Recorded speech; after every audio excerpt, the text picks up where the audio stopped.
Welcome to Our Girl Relationships. On this channel, we talk about problems people face in their day-to-day lives.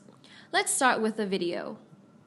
I and my ex have broken up when my son was 3 years old. We'd been dating for 7 years and had a great time, but things got rough between us later on. We tried to save our relationship, especially for our son, but nothing got better and we separated. A mutual friend introduced us and we instantly clicked. We had so much in common and shared the same interests, which made us grow closer in no time. We started dating, but did not move in together for the first 2 years of our relationship. My ex wanted to focus on her career and thought that if we would move in together, she would not be able to focus on her work. That was her choice, and I had to respect that, so we decided to stay in our own separate places. She got hired by a multinational corporation, and it was a well-paid job. We moved in together after that. We had a great time and would plan vacations every time, and we had saved money. She was crazy about traveling, so she used to make sure to save for a trip every other month. It would sometimes cost much, but that was her money and I had no say in it. She was a free-willed person and hated to be occupied, but of course her job was an exception. When she conceived, she was not glad at all and took on way too much stress. We were not planning to start a family at all, and her pregnancy was a surprise. She said that she was not ready for the responsibility, but did not even want to abort. I told her that she could do whatever she wanted to, but she said that she was keeping the baby. We were blessed with a son, and that, of course, made our lives busier. As we both had jobs, we had to leave him with a babysitter until we were back in the evening. We had to cook, clean, take care of the baby, and had to manage our careers as well. Our lives became so hectic that we would get exhausted, and the only thing we would desire at the end of the day was to have a good sleep, even if the communication between us was decreasing with every day. We started arguing and would fight over every stupid little thing. We tried to communicate the problem, but would end up arguing and would go to sleep in separate bedrooms. We tried couples counseling, but nothing worked, and the situation just got worse. One evening, my ex told me that our relationship was meaningless and we could not drag it on anymore. She went on and said that as we had tried everything, nothing had worked, so it was better for both of us to part ways. The breakup meant that I had to move out because we had moved into my ex's house. I asked her if she would let me take my son with me, to which she replied that she was keeping our child. I told her that she was already exhausted and could not manage her work and our kids' responsibilities, so it was better if she would let me take our son, but she did not let me. I moved out and my ex had applied for child support. I had no issue with it as it was my responsibility, but I knew well that my ex did not need any support as she earned well. I was made to pay child support every month. I would go to her place every weekend to see my kid. She had made her sister move in with her, and who was a university student, and of course, help my ex. I got a job in New York and moved there, but made sure to send the child support. Years passed and I had settled in New York, but of course stayed in contact with my ex. I would visit my ex every few months to meet my son. The workload was crazy and I could not go to see my son for almost 8 to 10 months. I would call my ex, and whenever I would ask her about my son, she would make an excuse and would tell me that he was busy with something. One day, I asked where our son actually was, because I had not talked to him for months, to which she replied that he had gone to his aunt's place. I asked her if she could give me his aunt's number, but she hung up. I knew something was wrong, so I came back and found out that my son had run away because his mom was being extra strict and had gone to his aunt's place. I also came to know that he had been gone for 5 months. I called his aunt and she brought him to my ex's place. I asked my son's aunt if she was getting money from my ex, which I had been sending, but it turned out to be that my ex had been keeping that money with her, and I think she did not tell me about our son because she wanted me to keep sending the child support to her, and not to her sister. My ex's sister left our son at my ex's house and went back. I asked my ex what she had planned. She told me that I was accusing her of abusing child support as she had not told me just because she did not want to worry me. She told me that she had no interest in my money and that I had proved to be a cheap person. I asked her why our son was not with her, to which she replied that she was just trying to be more protective and not strict, but our son was a spoiled brat. I asked my son why he had left his mom, and he told me that his mom would yell at him all the time and had no tolerance for anything. He went on and told me that she had tried to hit him several times, and when he told her that he was going to tell me everything, she would not let him talk to me. He said that the only way he knew was to run away, so he went to his friend's place. My son told me that his friend's parents were not kind at all and told him to leave, so he went to his aunt's place. I packed my son's stuff and brought him to my house.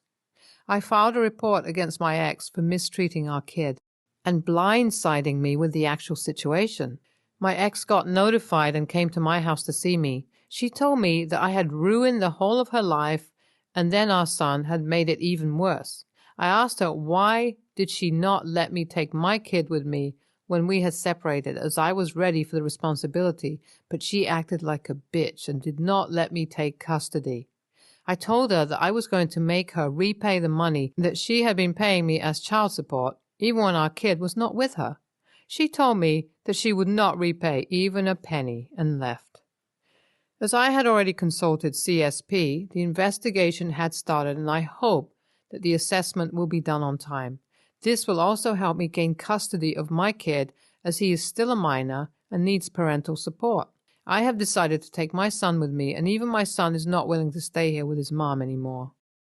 My ex called me and asked me if we could meet, and I knew that she was going to try to convince me to give her another chance. I told her that she had left no way, and I was not leaving my son with her at any cost. She told me that she only wanted to take it to me and discuss the matter. I said that she could come over whenever she wanted to. My ex came to see me in the evening and started crying and begging me for another chance. She said that she could not live without our son, and he was her whole family. I asked her how she dared to treat him like that and did not let me know what was going on. She said that she was just trying to raise him well, which was, just ridiculous. I told her that she had to face me in court and I could not trust her with our son anymore. My ex left crying, and I knew that she was never going to change, as she only cared about herself. She had transferred the money to my account, which she had been taking as child support, and called me after that, but I never responded. CSP had completed their assessment and had suggested counseling for my ex, but I told them that I was going to fight for custody. I had filed for custody and had a strong stance against my ex. She was made to go through psychological tests to see if she was mentally well to take care of our son, but she had been diagnosed with acute aggression. My son also got his statement recorded and told the court that he wanted to go with me. I was able to win my son's custody and came back right after that, as I had already missed my office for weeks. I have got my son admitted to a school, and then he goes for his swimming classes, and then both of us go home together in the evening. He is such a cute and caring person and often tells me how his mom would react aggressively on every small issue. I told him that he never deserved that, and I would make sure that he would never have to go through all that. NTA, OP managed to be a responsible parent, even being miles away, and made sure his kid was getting support and was being raised well. His concern for his son was genuine, as he did not even care about his office back in that state. OP should have fought for custody long ago, but maybe he thought that his ex was going to raise their son well. NTA, the only psychotic a-hole here is the OP's ex, who seemed to be a psycho since the start. Everyone works and manages the family at the same time, and if she had so many problems with it, she could get the fetus aborted, but how would she then create problems? I pity OP's son, who suffered his cruel mom, but thanks to OP, who took a stand for his son. Next story. This happened 3 weeks ago, and there is still lots of fallout, so I wanted to find out what others would say. My dad is married to Jen. Dad has me, 17, female, and my brother, 15 male, with our mom. Mom died when we were 3 and 5. Jen has a daughter, 18 female, and 2 sons, 16 male and 15 male, with her ex-husband. Jen is also a grandma since her daughter had a baby a few weeks ago. Jen and my dad married when I was 11. From day one, she approached me and my brother about being our parents, about how she would call us her kids, how she'd love us to call her mom and stuff. I never called her mom. My brother did once, but felt bad about it and stopped. I have asked Jen not to call herself my mom or me her daughter. She told me it wasn't my decision. Dad told me it was the best thing for us. Jen's kids do not call my dad dad. My dad does not call them his kids. He never introduces them in that way, and neither does Jen. But Dad will say mom when referring to Jen. It bothers me. They always said Jen's kids have their dad living, and neither he nor they would like my dad to be known as anything but their stepfather. I hate the double standard because my mom is no less my mom than Jen's kids' dad is their dad. Only my mom died, so she can't complain. But even their feelings are supposedly right while mine are wrong. My dad isn't even grandpa to Jen's grandchild. The baby is going to be told to call my dad by his first name, and Jen's daughter corrects anyone who calls him grandpa or him and Jen the grandparents. So, like I said, 3 weeks ago, Jen had family and friends around, and she was celebrating being a grandma, and someone there was new, and she told the person she was my mom. I stepped in and corrected her. She told me that she was my mom since she was raising me and my brother. I went off on her and my dad about the double standard, saying my mom wasn't less important than her ex because she was dad, and that my feelings should matter just as much as her kids' feelings do. I told her I never accepted her as my mom, and I never wanted to be known as her daughter. They are so pissed I went off in front of people. Well, they're pissed I feel this way at all, but they're not happy. I did it so publicly. AITA? Serves them right. As a child of divorced parents, your feelings are what matter here. Double standard aside. If you don't feel Jen is your mother, then she isn't. I made it very clear to both my folks that I would not be calling their spouses even stepdad or stepmom. They are my parents' husband/wife. I already have a dad and a mom. Seems even more insulting to try to force someone into that position considering your mom has passed. The more I think about it, the more messed up it seems. NTA. Thank you. I think my feelings should matter regardless, and it would still bother me. But seeing the double standard day after day in how her kids are never forced to use a title for our dad and can put distance there, while we are being told we're not allowed, all while their dad is used as an excuse, it's infuriating. NTA. I'm a step-parent to a kid who lost their father much younger than you, and I am insanely careful about interrupting or imposing on what relationship he has left with his birth father. I think your stepmother is threatened by your mother. Most people don't understand that marrying a widower or a widow is very different than a divorcee. I suggest family counseling. Her inability to acknowledge your own agency in your family dynamic is troubling. She doesn't get to recast herself in your family. I mean, I get it. Sharing a marriage with a ghost is weird, but you can't just ignore it and make it all go away. Next story.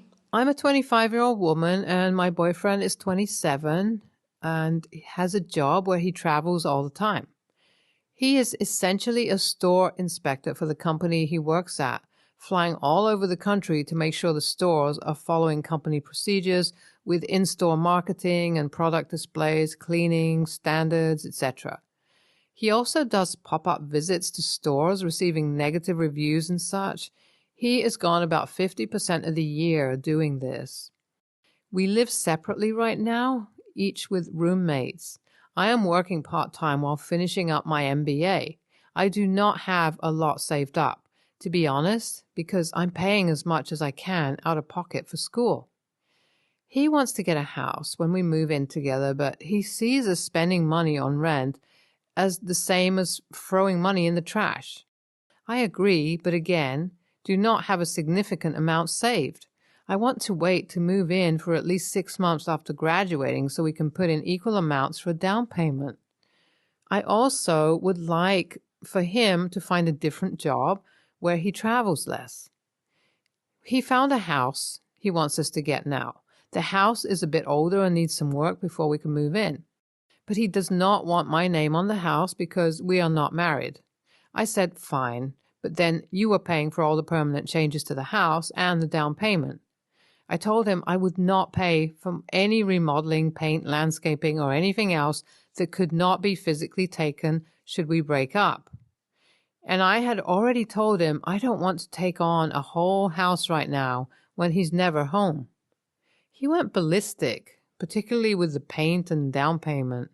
But if my name is not on the house because it's easier that way with us not being married and able to break up at any point, why should I invest my limited funds? He tried to say that he expects me to pay for all the appliances, furniture, home decor, etc.